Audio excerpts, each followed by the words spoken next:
so fucked. We're so screwed. Guys, welcome to the channel, The Modern Survivalist. As I always say, what we do here is preparedness, survivalism, preparing for the world as it is and what's happening around us and what's ahead of us, right?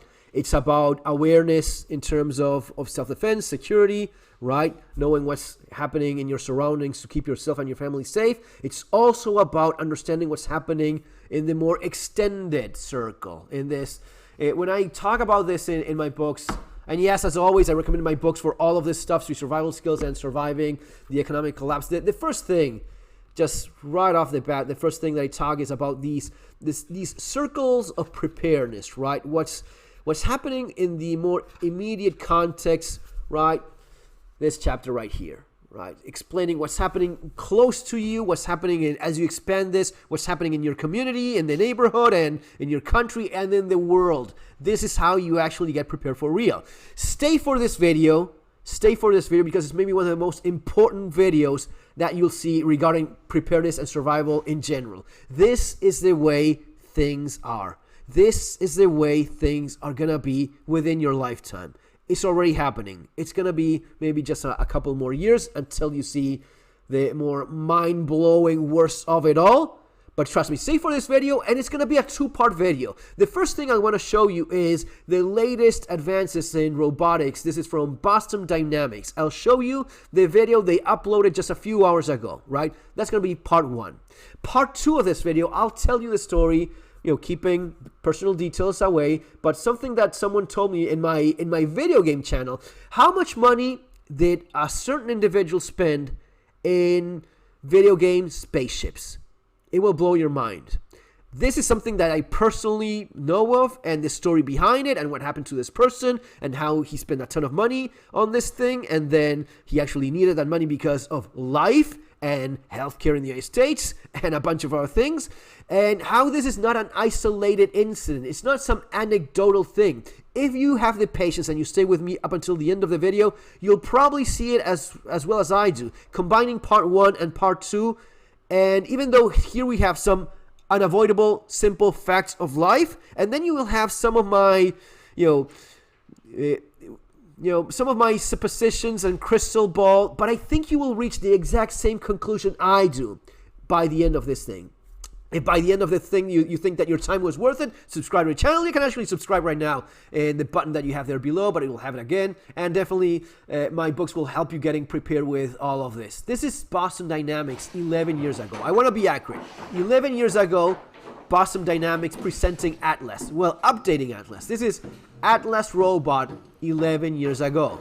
Not bad. Atlas. 11 years ago. Right? Okay. Walking on rocks. Cool enough. They were even like bumping it with this ball and it was stable. All right. Enough of that. What happened a few hours ago? Well, 11 years ago, that was Atlas. This is Atlas today. This is Atlas right now. All right? That's the Atlas robot.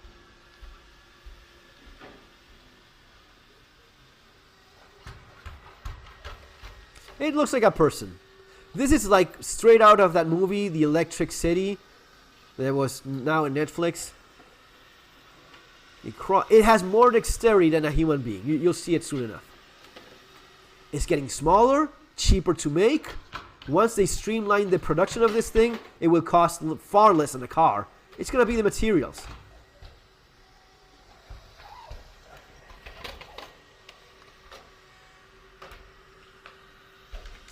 Now it has those little balls there. Those are modules that will get replaced. They already have the hands that have a lot of dexterity.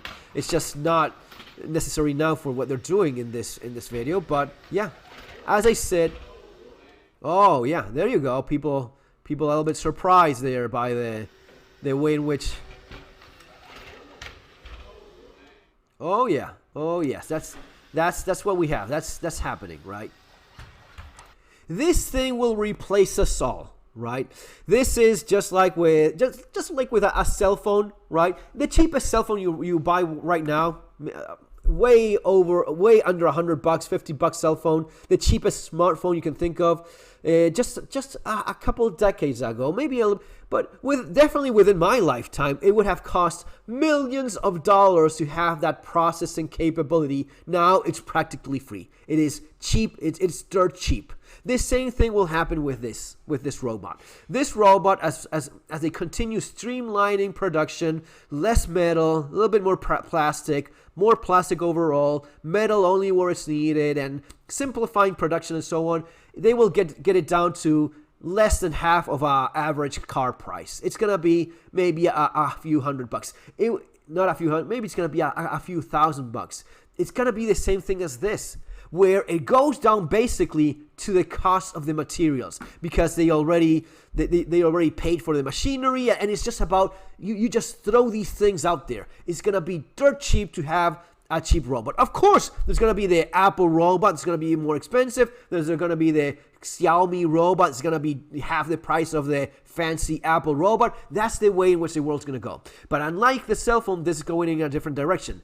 We are getting replaced by these things, right? This is already the hardware that exists. Now about the software, we already have AI that is, it is peaking right now. It is advancing at a rate that is hard to believe. We already are this close to superhuman intelligence, meaning we are this close to having intelligence that surpasses the intelligence of human beings. With that, combined with the hardware that already exists in the world, this means that we are obsolete. There's nothing, we will get replaced by these things. Oh, but I have problem-solving abilities. No. The superhuman AI will have more problem-solving abilities, but my fine motor skills, yeah, this thing can't even change a light bulb. Well, yes, it will. It will. It is just a matter of time. It already does things you cannot do. It will do things better. It will never get tired. It will never complain. It will not ask for. It will not ask for a salary, for wages. It will not have a union. It will not have any rights. These things will replace us all. If you don't see it, it's because you're blind. Even blind people can see that these things are going to replace us. These things are going to look after us when we get old. This is going to be your nurse, your doctor. But even more to the point, this thing will do all of our jobs. That's the moment in which we will have some kind of universal income, because there's nothing you can do that this thing won't be able to do better, faster, and cheaper than you. Just the way it is. That's the moment in which we will all be living in pods, and the people running the world and owning the world are the same people that already own the world right now. The same people that own your money, my money, the money we use. These are the people that print money. These are the people that own the politicians. These are the people that desensitize us towards some of the most fucked up things that are happening in the world right now. And we just who got blown up today? What? Some old Ukrainian lady with a drone? Oh, fuck Ukraine. What about the Gaza kids? The Gaza children? What was it? 400 women and children? Oh, fuck God. Fuck this. Fuck that. Fuck everything. We don't care. Just because we've been desensitized as human beings. Dude. Second part of this video is an email that I got from, I hope you're still with me, because this is just, once I saw this as clearly as you will see it in just a couple more minutes, you realize how fucked we are. I have a channel about video games, mostly about Star Citizen. Star Citizen is a MMO game that I've been playing. Become a little bit of a scam, but whatnot. Having fun. That game and other games are No Man's Sky. That's the game you want to play. No Man's Sky and Elite Dangerous. Those are the games that are actually worth your time. Star Citizen, though, is super interesting because Star Citizen is not even a game. It's just in process of being a game. It's still in development. It's still in very early alpha. Yet they finance the game that they still don't have. And yes, you can go online and fly the ships, and that's what we do. They finance this by selling the video game ships. You sell ships in a video game. How much money have some people spent? Hundreds of thousands of dollars have been spent on fake video game ships. Hundreds of thousands of dollars have been spent in not even the video game ship. They sell the concept of the game. They sell not the concept of the game. They sell the concept ship. They say, okay, we're working on this giant spaceship carrier that will be awesome. This is a picture, a JPEG image of that ship. Years later, maybe we will do it or not. It costs $1,000 and people will go and buy it. Stupid people? Well, not. No, some people that have a lot of money, some people that are actually multi-millionaires, they have fun playing the game, and I don't care. What, $1,000? There you go. $10,000? There you go. $50,000? Just tell me how much money you want, and I'll give it to you because I have a lot of it, and I enjoy playing games. That's what adults are these days. That's what adults that are intelligent, professionals, smart people, high IQ, multi-millionaires, they will do this. But it's not only just that. I'll keep away the personal details, but I got an email that really opened my eyes to an average person, a smart professional that has spent what a nice car is worth these days in spaceships. He had the money.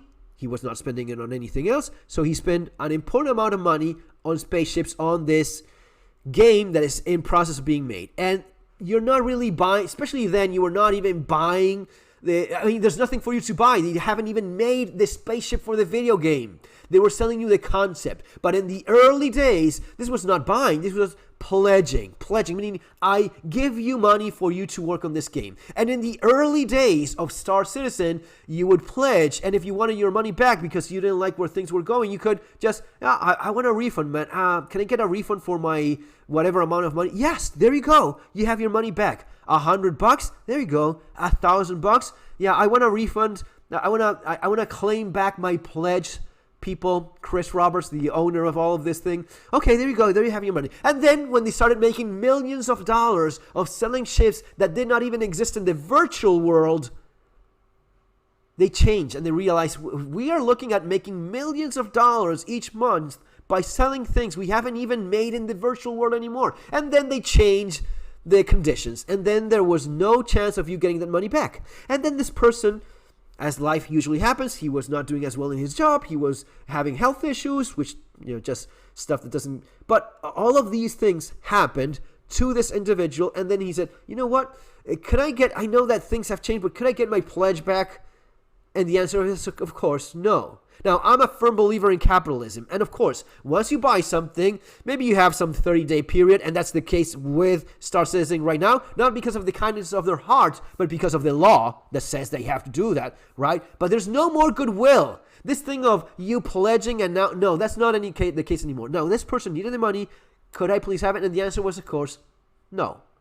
But what I kept on thinking was not just this individual and this anecdotal case, no. This is the way the world is right now. We're escaping the real world because it's too difficult, it's too expensive, and it's too hard. And it sucks in so many ways. Because of design, combined because of technology in which humanity is heading, in which we're getting replaced. If you think it was bad for men, when women were the ones that were going out there and men were no longer necessary as the breadwinners and provider of security and stability, and that destroyed masculinity, imagine what will happen now when we are all replaced. The world is going to suck. The world already sucks. Not because I'm making shit up. This is the numbers that you get in terms of families, in terms of marriage. People are not hooking up. People are not having girlfriends anymore. People are not having sex anymore. Not an opinion. It's a fact. It is less and less so that people are having sex. It is less and less so that people have anyone to have any kind of physical contact. The loneliness crisis is affecting young people even more so that old people all over the world. Old people will be looked after by these things, but young people are going to be alone. And it's going to be a miserable world in which you don't even have a job anymore. And the thing you will be doing is going online. You already do it. You already do this right now as you watch me. This is all virtual. You're connected to this thing already. You'll be connected eventually even more so with a fucking USB drive from Elon Musk or whatever the hell it is. He has something. You will be living online. Because that's where you have your spaceships, that's where you have your mansion, that's where you have your castle, that's where you're a king, and you have your slaves and peasants and all of this cool stuff. That's where you have your spaceship, where you're a space pirate, and you have fun. And those things are also getting better. Games are getting better. The connection between your mind and the virtual world is also accelerating at rates that, you just... Do you see it now? Do you see how we end up? This is fucking worse than WALL-E. This is your brain. This is the Matrix. This is the Matrix. How is that you fight all of this? Well, toughen up. Be better. Be tougher. Be the kind of person that I talk about here in the channel all the time, definitely subscribe to the channel if you think it was worth your time right now. Definitely get my books, which will help you analyze all of these things and prepare in so many other ways. This is gonna be tougher in general all over. In terms of the economy, dude, this is just a joke. What I went through in Argentina, it's peanuts compared to what we're looking at. Do you see it now? I really hope you do.